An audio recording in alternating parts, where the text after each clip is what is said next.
13:03, se abrió la Feria del Libro, empieza a circular la gente por alrededor nuestro, es lo que nos pone muy felices, porque para eso venimos a la feria. Y se abrió también el Café La República. Y se abrió también el Café La República, nuestro espacio para meditar sobre el presente, sobre lo que nos apasiona, que es tratar de diluir de alguna forma el prejuicio, la frivolidad, cierta ligereza en el abordaje de los temas, en una búsqueda, al menos una búsqueda, tratando de hacer pie para que las ideas vuelvan a aflorar en lo que tienen de mejor, que es su capacidad de interrogar.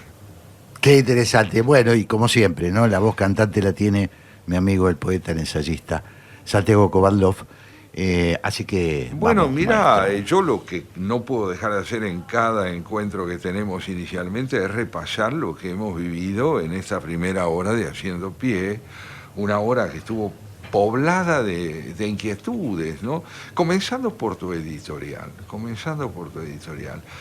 Yo me quedé con la impresión, después de haberte oído meditar sobre el exabrupto brutal del funcionario del gobierno del presidente Sánchez de España acerca de nuestro presidente, en lo poco atinada que es una respuesta por parte del gobierno argentino, que yendo más allá de marcar la absoluta falta de consistencia y de, yo diría, de respeto hacia las autoridades de un país extranjero como es el argentino para los españoles, tengamos que asistir por parte de nuestro gobierno a lo que vos llamabas bien una clase acerca de cómo debe comportarse el pueblo español en relación a su gobierno.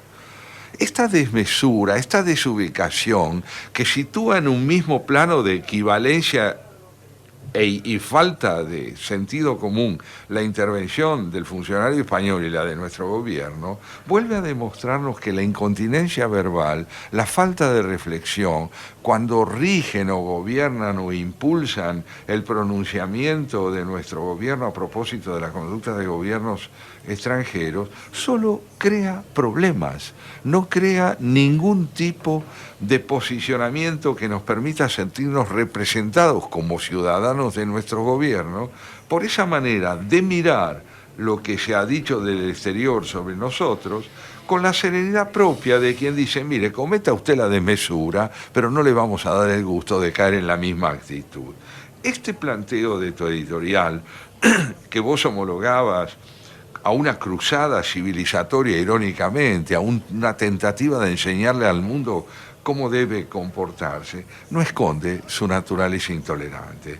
Y me parece que tu editorial, al subrayar un pensamiento desmesurado, un pensamiento que es ajeno a la necesidad de persuadir para abroquelarse en la agresión o en la violencia de una respuesta igualmente inapropiada en tantos aspectos de aquello que se ha dicho de nosotros, nos ayuda a volver sobre lo que nos importa pensar. ¿Está el gobierno argentino actuando con suficiente sensatez, con suficiente poder de persuasión, no solo hacia el exterior, hacia quienes debemos sentirnos representados por él? Y daría la impresión que no, y que a eso se suma. Por eso yo no quería solo centrarlo en el exabrupto, porque a mí me parece un exabrupto. Está firmado por el presidente de la Nación, en el comunicado que yo leí. Me parece un exabrupto. Yo pocas veces lo vi en la historia de las relaciones entre estados. Hay algunos ejemplos, pero no son muy felices, no son los mejores ejemplos en la historia de la humanidad. Pero más allá de esto, venimos de conflictos con el presidente de Colombia, que más allá de que tengo una opinión muy crítica, tremenda, con la gestión del presidente Petro en Colombia y con su apoyo a Hamas y con su apoyo a los sectores ultraizquierdistas de Colombia, más allá de eso, es el presidente de la República. Milei no puede hablar como yo. Yo puedo decir algunas de las cosas que por ahí dice el presidente. Tiene una investidura que vos no tenés. Bueno, no, me parece que no. Y por otra parte, bueno, pero acá sí es interesante y te lo traslado, Santiago. ¿Vamos a dejar que se siga deslizando nuestro lenguaje hacia cualquier lado?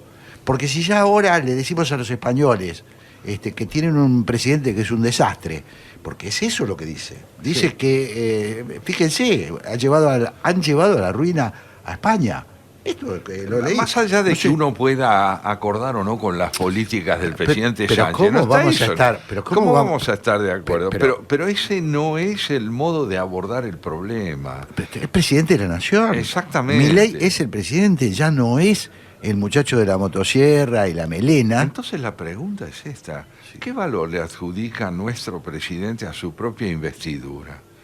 ¿Se siente él representativo de una sociedad o está actuando de una manera que lo refleja a él y a un grupo simplemente limitado de personas? Bueno, es una pregunta que me parece que nos mete en un lío. Por eso no quisiera avanzar demasiado, porque uno tendría la tentación de, sí, efectivamente, estamos hablando de un tipo de liderazgo. Eso es. Que además...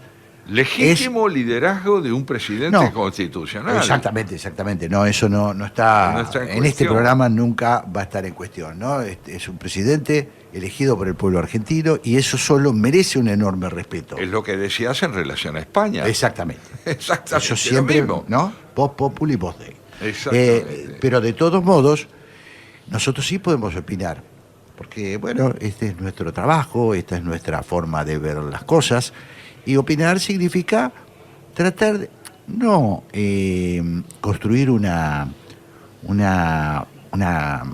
tarima de protesta, sino significa advertir algunas cosas para que los que están escuchando puedan decir, bueno, sí, la verdad que las cosas se podrían hacer de otra manera. Yo estoy de acuerdo, te digo, me irritó la actitud del funcionario español ¿Y cómo no? que dijo que el presidente consume sustancias. Me parece, es para pedir que lo echen y es para una enérgica No cabe protesta duda. de la Argentina. Esto yo no lo estoy diciendo, no tiene por qué hablar, así como no me gusta que el presidente de la nación, Proceda de un Argentina, modo equivalente. equivalente. ¿No? Y otros puntos que has tocado en el editorial se enlazan también con las reflexiones de este gran politólogo argentino, de este gran periodista en el campo de la política exterior que es Claudio Fantini. Una de las reflexiones de Fantini en relación a este auge de las protestas universitarias norteamericanas por el papel que Israel estaría cumpliendo en la guerra con Hamas, tiene que ver con una idea que él expuso, y es que la estrategia de Hamas es que Israel sea la víctima de Israel. La estrategia de Hamas es que Claro. Israel sea la víctima de Israel. Es decir, que la guerra se despliegue de tal manera que al ser el pueblo gazatí el que aparece como frontón de los golpes de Israel por obra de la conducta perversa que toma Hamas, escondiéndose después de atacar y dejando al pueblo inerme ante el ataque israelí, termine por ser Israel un Estado que en defensa de su derecho a la existencia tenga que desplegar una guerra en la cual las víctimas son siempre, muchas veces, más allá de los guerrilleros terroristas que atacaron el 7 de octubre, víctimas inocentes. Esto fue un planteo muy importante de él acerca de las consecuencias de la guerra, o de lo que Alberti llamaba el crimen de la guerra.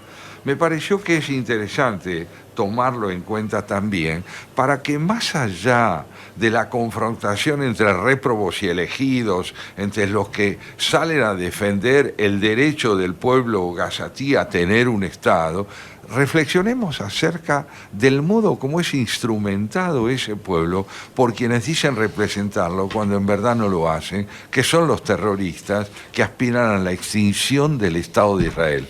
No a la existencia de un Estado palestino, sino a la liquidación de Israel, como lo recordabas vos también en tu diálogo con él. Creo yo que todo esto nos lleva siempre a advertir la necesidad de buscar, tanto lo dice tu editorial como esta conversación con Fantini, un punto medio, un punto de reflexión que no rehúya la complejidad en favor de la ideología o el prejuicio. Muy interesante lo que decís, porque, bueno, ¿qué pasa con las causas justas cuando están sucias por algunos aspectos o están viciadas por algunos aspectos, ¿no? La guerra es la guerra, vos lo dijiste muy bien hablando con Claudio Fantini, ¿no?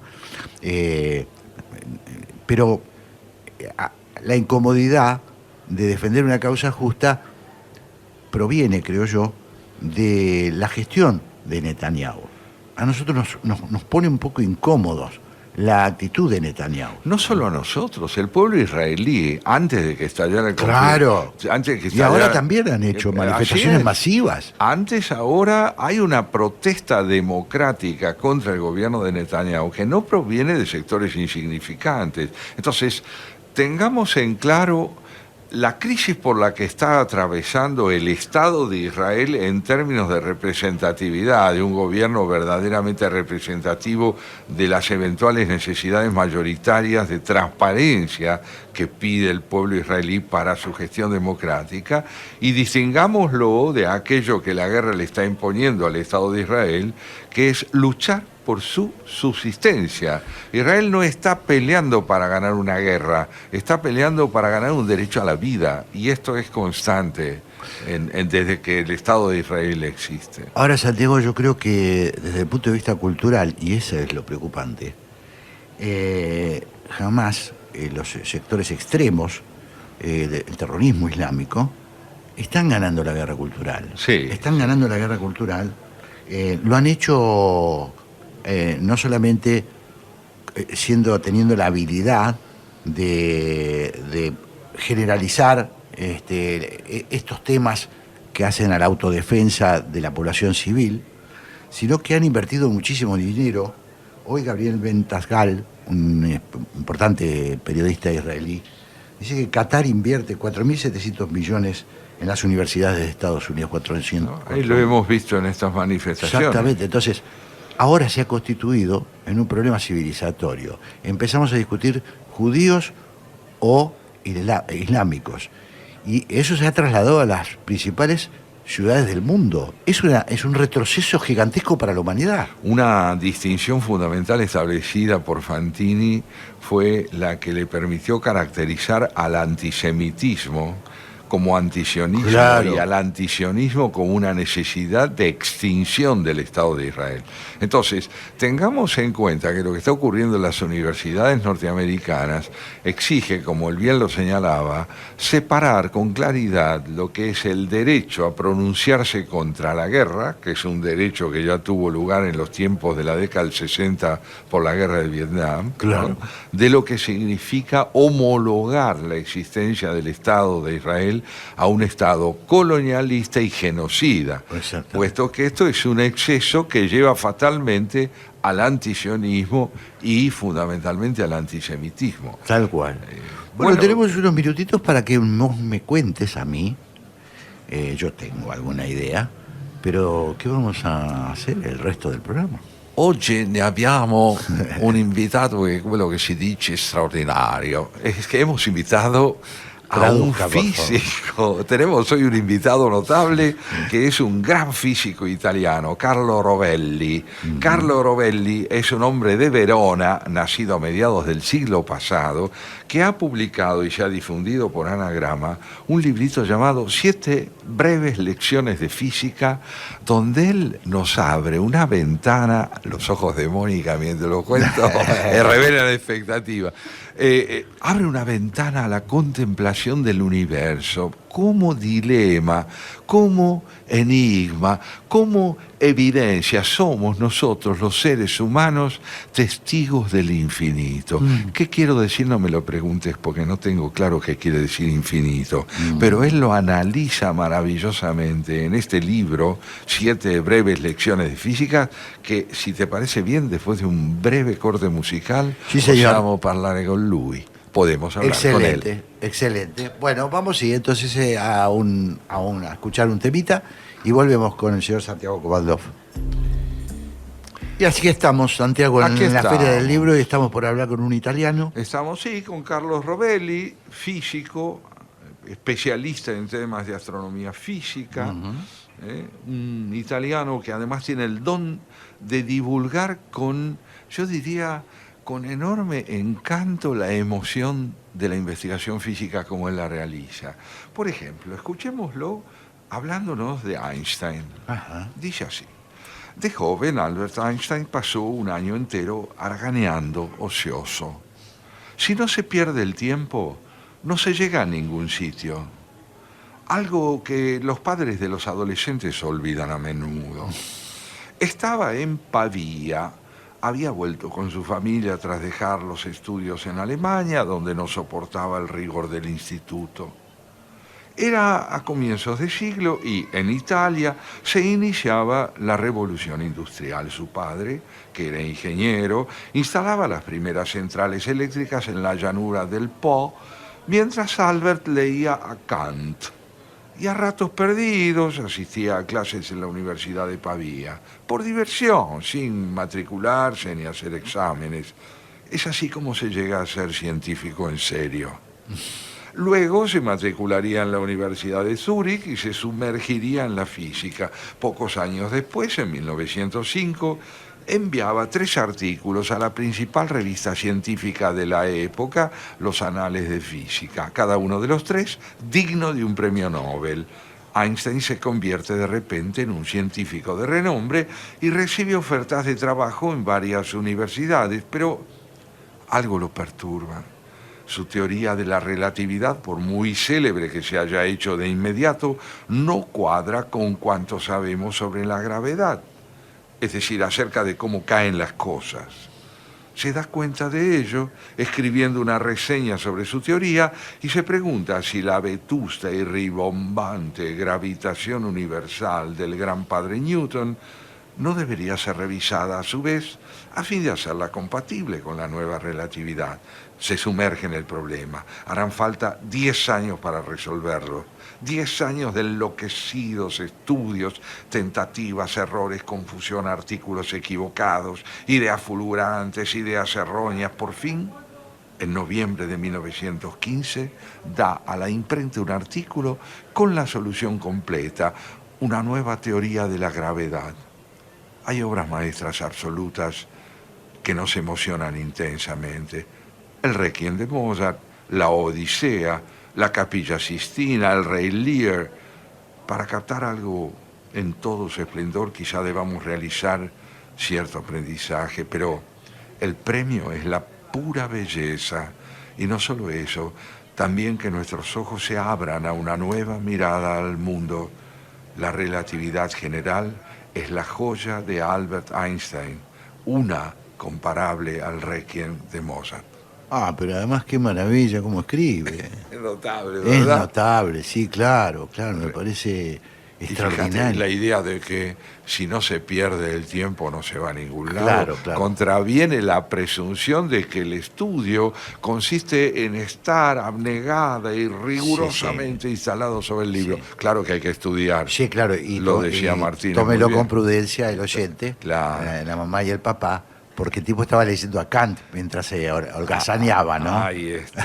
Y no vaya a después- ser que el nene diga Claro. no voy a la escuela. Eso, Pero no, que no es lo- no estaba perdiendo el tiempo, Claro. estaba pensando Claro, el tiempo. claro. El tiempo era la materia de su reflexión mientras Exactamente, vagaba. exactamente. Y esto es muy importante porque viene a decirnos además algo que usualmente el sentido común no está dispuesto a comprender. Es la belleza infinita de la ciencia. Que la belleza es una emoción capaz de ser brindada por un teorema. Decía Fernando Pessoa, el binomio de Newton es tan hermoso como la Venus de Milo, solo que hay poca gente que se da cuenta. Qué lindo, claro. Y qué poco frecuente tenemos, bueno, acá lo hemos hablado muchísimas veces con Santiago Kovandov. Bueno, esa estructura que yo creo que tiene que ver con nuestra formación inicial.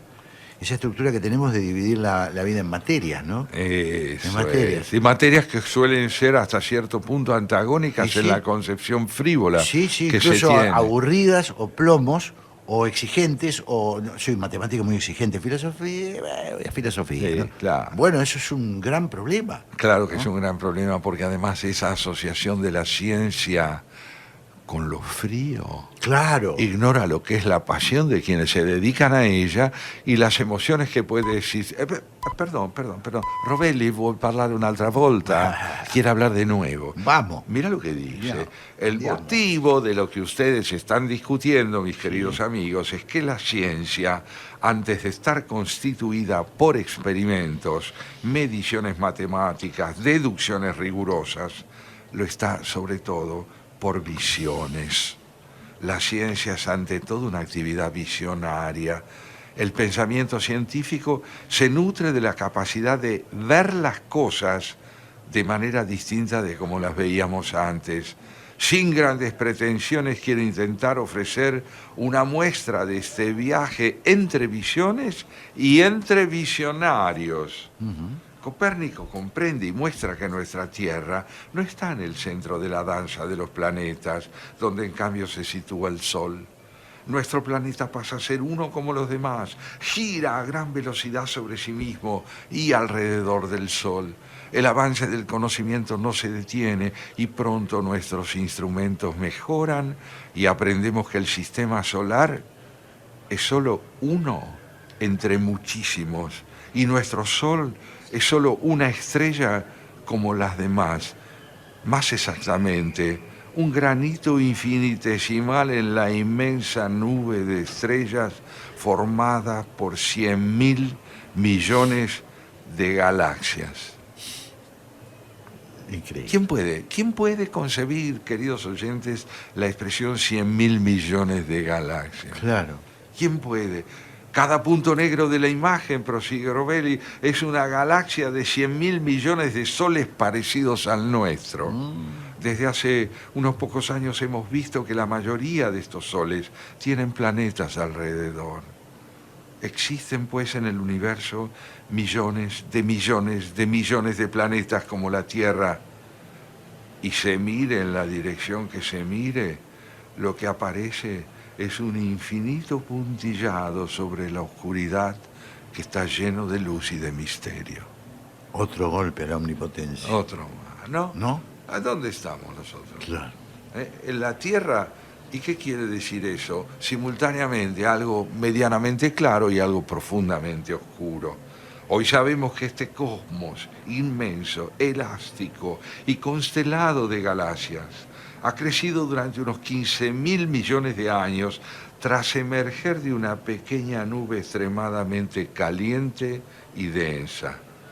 Para representar esta visión ya no hemos de dibujar el universo, sino toda la historia del universo. El universo nace como una bolita y luego explosiona hasta alcanzar sus actuales dimensiones cósmicas. Esta es nuestra imagen actual del universo. A la mayor escala que conocemos, una bolita que se agranda, agranda, agranda, y hay otro universo. ¿Hubo algo antes? Quizás sí, quizá haya habido otro universo previo a este. Tal vez esto no resulte claro, pero es imprescindible entender que es posible. Qué bárbaro, ¿no? Qué desafío, ¿no? Qué desafío incluso a la imaginación. Realmente, o fundamentalmente a la volviendo imaginación. a nuestro querido Guillermo Martínez, Sí. ¿cuál es la frontera de lo que él llama ficción y lo que llamamos ciencia? Claro, claro. ¿Hasta dónde la imaginación en uno y otro terreno no son, como dice Saint-Exupéry, dos hermanos ciegos de nacimiento, Claro. que van caminando por caminos paralelos y en última instancia correlativos, ¿no? Me parece que estamos delante de algo fundamental dentro de esta secuencia de pensadores del presente, en la que le hemos cedido la palabra a John Gray, a Theodor Adorno, a Ramón Andrés, a Stefan Klein, ¿no es cierto? Y ahora a Carlos Rovelli, el físico italiano, para que podamos comprender que el asombro no tiene residencia fija en un solo lugar, que la emoción de aprender nos puede acompañar desde un tratado de teología hasta uno de física astronómica, y que el asombro de estar vivos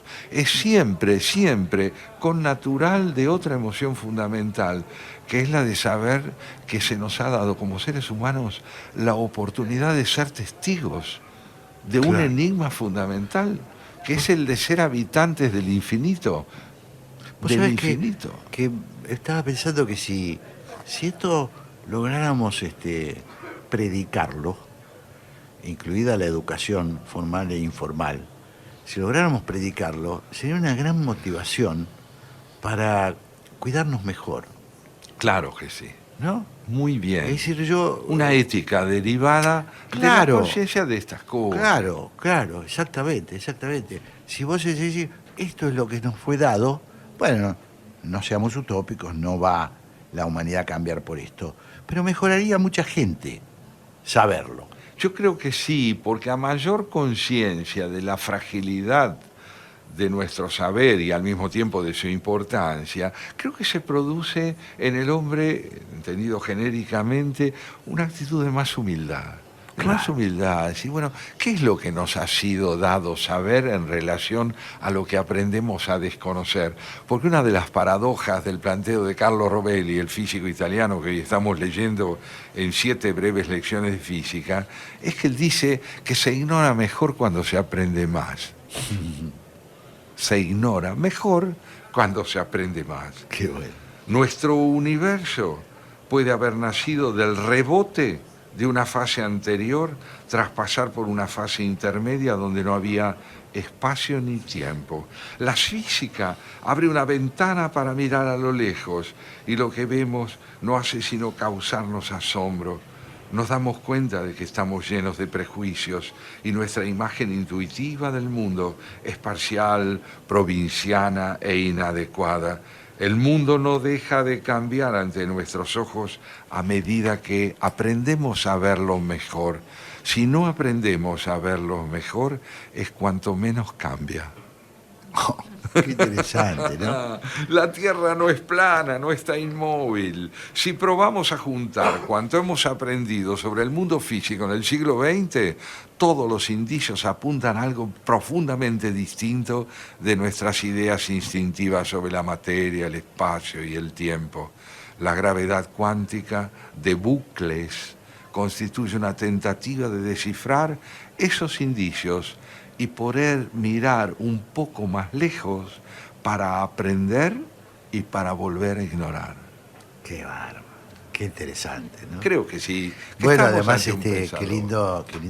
qué lindo que lo cuenta. Lo ¿no? cuenta muy bien. Qué lindo que lo dice. Porque ¿no? lo dice con emoción, ¿no te parece? Sí, con compromiso, con emoción, con pasión. Sí, lo veo así. Como casi todas las cosas, ¿no? Cuando uno las hace de determinada manera, pueden pasar a ser interesantes. Y a veces no lo son porque no encontramos al interlocutor adecuado, ¿no? Eso es. Cuando uno encuentra al interlocutor adecuado es porque advierte en él una sensibilidad emparentada con la nuestra. Claro. No necesariamente el interlocutor de un gran físico tiene que ser otro gran físico. supuesto. Bastará que comparta con él aquello que Einstein decía y hemos recordado siempre. Si la verdadera estirpe de un físico no la prueba el hecho de que se interese por el conocimiento de leyes, sino el hecho de que manifieste perplejidad porque hay leyes, esa perplejidad la tenés vos, la tengo yo, la tiene Mónica. ¿Qué quiere decir que hay leyes? ¿Quién las fijó? Claro. Es fácil decir un creador como si se tratara de un ingeniero, pero ¿y si no hubiera un ingeniero en sentido estricto y sin embargo hay leyes? Einstein decía, la existencia de Dios la prueba la existencia de las leyes. Pero ¿qué quiere decir Dios? Claro. Esto también nos lleva de nuevo a él. Dice él, otra forma de plantear el problema de la física es preguntarse qué es el presente. Decimos que las cosas que existen son las del presente. El pasado, suponemos, ya no existe y el futuro todavía tampoco. Pero no hay nada en la física que corresponda a la noción de ahora. Claro. Comparamos el ahora con el aquí. Aquí designa el lugar donde se encuentra quien habla. Para dos personas diferentes, aquí indica, sin embargo, dos lugares distintos. Por lo tanto, aquí es una palabra cuyo significado depende de dónde se pronuncie. También ahora designa el instante en que la palabra se pronuncia. Ahora es asimismo un término deítico. A nadie se le ocurriría decir que las cosas de aquí existen, mientras que las cosas que no están aquí no existen. Pues esto es exactamente el universo. Qué extraordinario, qué extraordinario.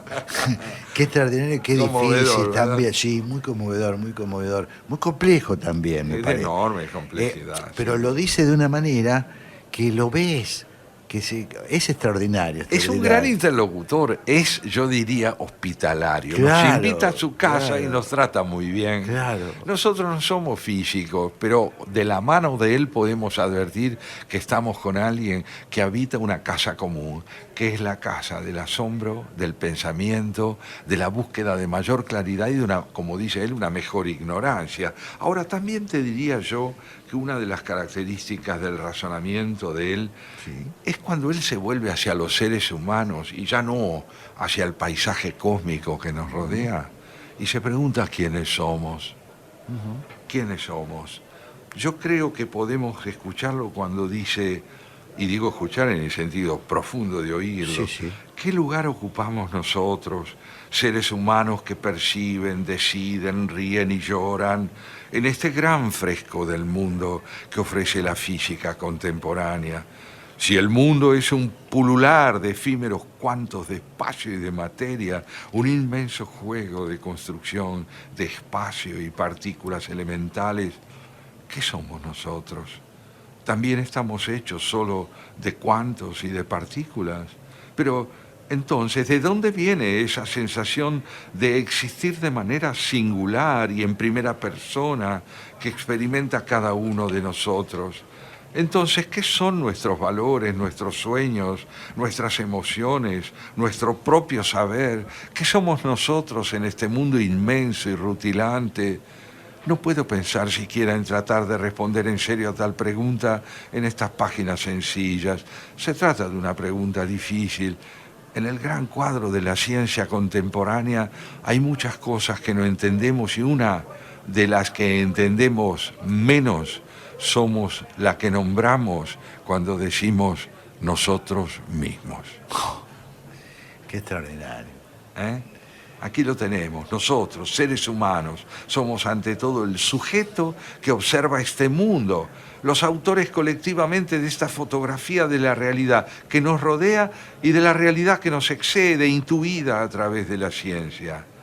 Pero también somos parte integrante del mundo que vemos. No somos observadores externos, estamos situados en aquello mismo que nos interroga. Nuestra perspectiva es por lo tanto interna. Estamos hechos de los mismos átomos y de las mismas señales de luz que se intercambian los pinos en las montañas y las estrellas en las galaxias. Otra vez, la omnipotencia, un golpe a la omnipotencia. Es extraordinario, claro. Nos ubica en la dimensión y además en el privilegio que tenemos. Eso, muy bien señalado. ¿No? Qué privilegio ser humanos, ser testigos, huéspedes de aquello mismo que nos cobija y nos expone, claro, que nos lanza a la intemperie de lo indecible y de lo inabarcable y a la vez con una conciencia que se puede permitir no solo interrogarlo, sino aprender a conocerlo un poco más. Muy interesante, muy ¿No? interesante. Creo, qué bueno. Sí. Bueno, mirá, estamos ahí en el borde, creo que está esperando ya seguramente Graciela Fernández Meijide y Pablo Marmorato para hacer el porqué, así que nosotros vamos a escuchar un temita y nos vamos a ir al encuentro, si te parece bien. Me parece muy bien. Carlo Rovelli, vi ringraziamo moltissimo, lei Bueno, è stato molto gentile. ¿Cómo es el Gracias. título? Repetilo. 7 Santiago. breves lecciones de física por el físico italiano Carlo Rovelli, Y que esto nos de, acompaña hoy. y está el sello ahí, ¿no? Hay anagrama Es de de Ateo anagrama. Público. Digo porque ya que estamos en la Feria del Libro, recordamos que estamos en la Feria del Libro, que están ya pululando muchísima gente por acá, por Ya nuestro alrededor. ya mucho. Es Incluso muy- tenemos algunos alguna amigos gente que alrededor. nos saluda.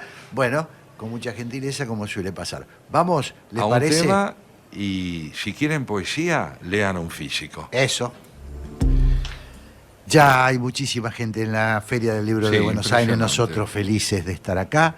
Ahora recibimos en este espacio a la señora Graciela Fernández Meijide y al señor Pablo Marmorato, que van a continuación de nuestro programa, hacer el porqué. Queridos Hola Graciela, amigos. hola Pablo, ¿cómo va?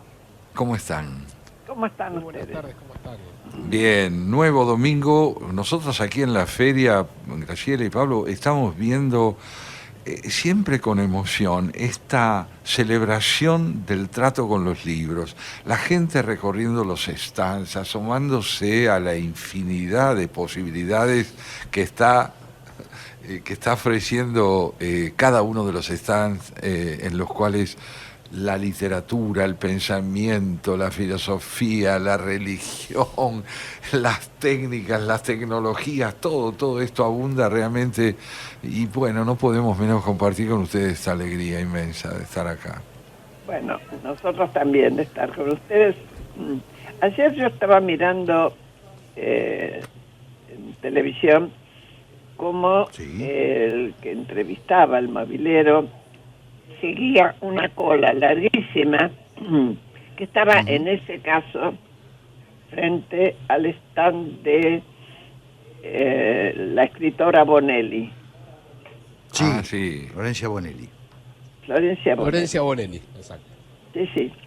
Y era increíble la cantidad de gente que llevaba. Sí, bueno, eso ya es una legión, ¿no? Sí, bueno, Florencia logró algo notable. Logró impulsar a gran cantidad de mujeres a que quieran ser secuestradas por los indios. Bueno, oíme, no sería ninguna novedad, ¿no? Cualquiera de ustedes ya leyó La cautiva, bueno. Así es, la cautiva de Echeverría, pero claro, la cautiva de Echeverría más bien planteaba lo que bien sabemos es una confrontación. Ella lleva adelante una integración, un grado de correspondencia muy hermoso en una humanización plena de los personajes, tanto indígenas como blancos, ¿no? Bueno, y yo ayer les cuento que estuve acá en la feria, hora pico, entre paréntesis, muchísima gente. Viniste al atardecer, ¿no? Vine a las 19:30 porque tuve una actividad con una escritora que de paso la voy a recomendar, porque tuve la suerte de leerla, una escritora portuguesa que se llama Lidia Jorge, que es candidata al Nobel de Literatura, está en la lista, así que un día quizá nos da la sorpresa pronto de ser Nobel. Y realmente la pasamos muy bien en el stand de Portugal. Lisboa es la ciudad invitada de honor de esta feria. También le da un encanto, ¿no? Bueno, por lo menos para Santiago y para mí, que amamos Portugal. Así no sé. Así que, bueno, eso, contarles que también es parte de lo que hacemos acá en este maravilloso lugar que es la Feria del Libro, ¿no? Pablo, ¿vos has tenido ocasión de acercarte aquí? No aún los escuchaba y pensaba la importancia, ¿no?, de, pese a todos los avatares, que la Feria del Libro se sostenga. Y no solamente se sostenga desde una decisión, estatal, que en este caso tampoco es que ocurre, pero sino por la gente, ¿no? Por el interés de la gente por el libro. Eso que tantas veces se da por muerto en estos últimos años. Sí, muy bien. Y un tema que tocábamos también con Jorge, conversábamos acerca de si el hecho de que los precios de los libros en tantos sentidos se hayan disparado habría inhibido la capacidad de compra de nuestro público. Y conversando justamente con nuestra locutora, con Mónica, ella nos decía que advertía que había una gran demanda de libros en una gran variedad de stands. Es decir, que la gente busca buenos precios, pero no renuncia a los buenos libros. Eso es lo que a mí me llamaba la atención, porque yo no sé si esos libros están más baratos que en las librerías vulgares y silvestres, ¿no?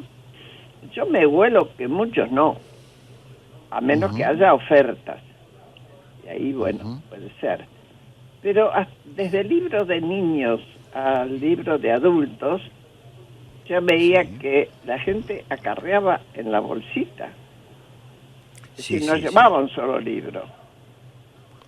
Bueno, viste que los primeros balances todavía hay que esperar, porque al final la feria da un balance de cómo anduvieron las ventas. Han dicho ya en alguna información de que hay una retracción, como en toda la economía, hay una retracción, la gente se cuida. Los libros están muy caros, como decía Santiago, ¿no? Acá en la feria lo que sucede es que hay muchas oportunidades, ¿no? Hay muchos libros en oferta, hay descuentos especiales que hacen las editoriales por estar en a esto que vos decías, Graciela, es cierto, tienen el mismo precio, pero hay algunas ofertas y hay algunas ofertas con la entrada a la feria. Hay bancos que hacen, como el Banco Ciudad, que te hace un descuento si compras en determinado día en la feria. Entonces, bueno, todo eso ayuda. Se aprovecha. Pero yo creo que sigue siendo sobre todo una celebración donde la gente viene a reunirse alrededor de los libros, ¿no? Lo que es magnífico. Exactamente. A mí me impresiona.